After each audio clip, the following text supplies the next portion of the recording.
Hello friends, मैं आपकी दोस्त सुधा सिंह दिव्यांगम चैनल से आप सबका स्वागत करती हूं और आशा करती हूं आप लोग स्वस्थ होंगे। तो फ्रेंड्स, आज मैं एक नई कहानी लेकर हाजिर हूं, जन्मों जन्म का साथ, और इसके लेखक हैं प्रखर श्रीवास्तव जी। तो चलिए मैं कहानी सुनाती हूं आप लोगों को कि 80 साल के राम प्रसाद ने देखा कि उनकी पत्नी गोमती अभी तक सो रही है, जबकि सुबह के 7 बज गए थे। वो डरते डरते उनके पास पहुँचे और नाक के आगे हाथ लगाकर देखने लगे, सांसें चल रही हैं या नहीं। बूढ़ी गोमती खिलखिलाकर हंसकर बैठती हुई बोली, अभी मरी नहीं हूँ बुढ़ऊ, आवाज़ देकर जगा लिया करो, सीधे सांस चेक करने चले आते हो। 7:30 राम प्रसाद अपने धड़कते हुए कलेजों को हाथों से सहलाते हुए बोले, मजाक मत किया कर बावली, अब इस बूढ़े शरीर में इतनी हिम्मत नहीं है कि तेरा जाना झेल सकूं। तू चली गई ना तो किसके साथ बातें करूँगा। बहू बेटे को तो नौकरी से फुर्सत ही नहीं है, पोते पोतियों को मोबाइल से फुर्सत नहीं है। सबके होते हुए भी इतने बड़े घर में हम दोनों अकेले रहते हैं। तो बुढ़िया उनका हाथ पकड़कर उठते हुए बोली कि क्यों चिंता करते हो, मैं हूँ ना तुमसे बात करने के लिए, तुमसे लड़ने के लिए, रूठने के लिए, मनाने के लिए। और इसी तरह उनकी ज़िंदगी चल रही थी कि अगले दिन गोमती फिर लेट तक सोती रही। राम प्रसाद ने आवाज़ दी, अरे उठ जा भाग्यवान, कब तक सोती रहेगी। मगर गोमती ने कोई जवाब नहीं दिया। राम प्रसाद ने नब्ज देखी, सांस देखी, सब बंद था। वो समझ गए कि वो अपनी अंतिम यात्रा पर निकल चुकी हैं।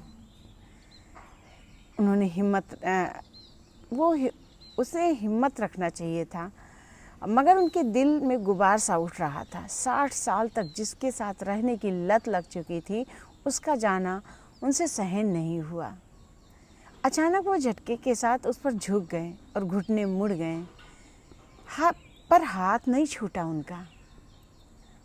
कुछ देर बाद घर वाले उनके अंतिम संस्कार की तैयारी कर रहे थे। उधर वो दोनों हाथ पकड़कर अंतिम यात्रा पर निकल पड़ चुके थे। गोमती बोली, बड़े बेसब्र हो आप जी।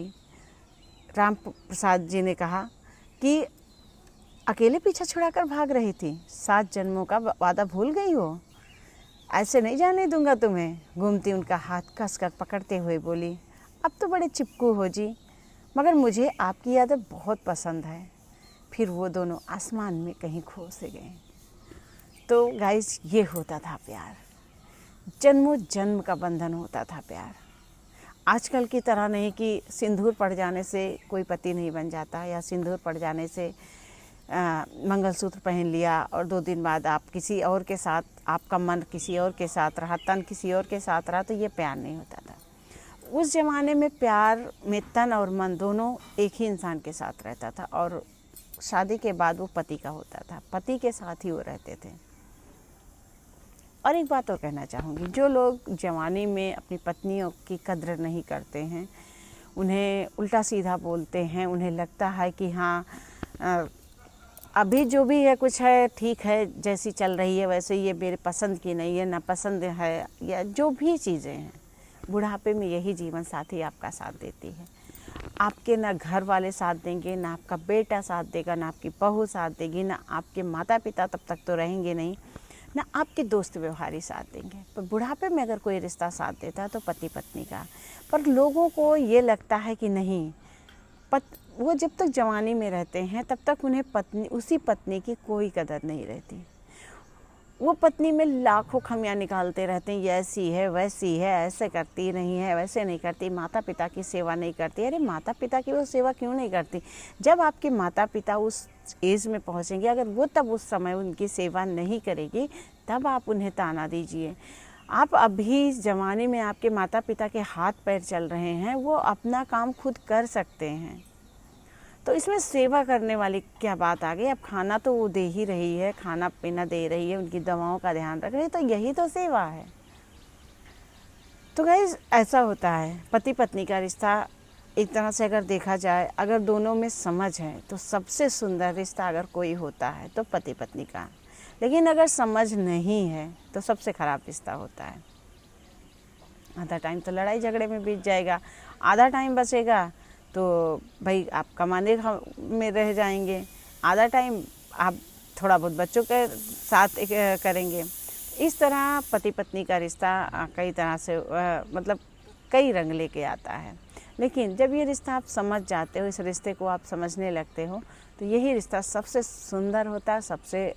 और सही पूछो ना, इस रिश्ते का सही अर्थ बुढ़ापे में जाके पता चलता है। पूरी ज़िंदगी कदम बुढ़ापे में इस रिश्ते का सही अर्थ पता चलता है।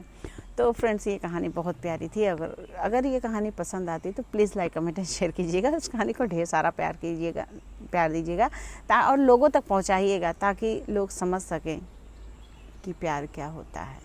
प्यार ये नहीं होता है कि पति का मर्डर कर दो या प्रेमी का मर्डर कर दो, ये सब प्यार नहीं होता है।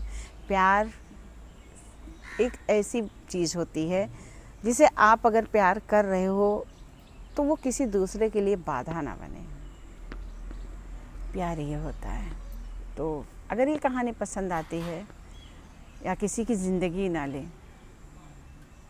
प्यार में सब कुछ पाना नहीं होता, प्यार सही पूछो तो खोना होता है।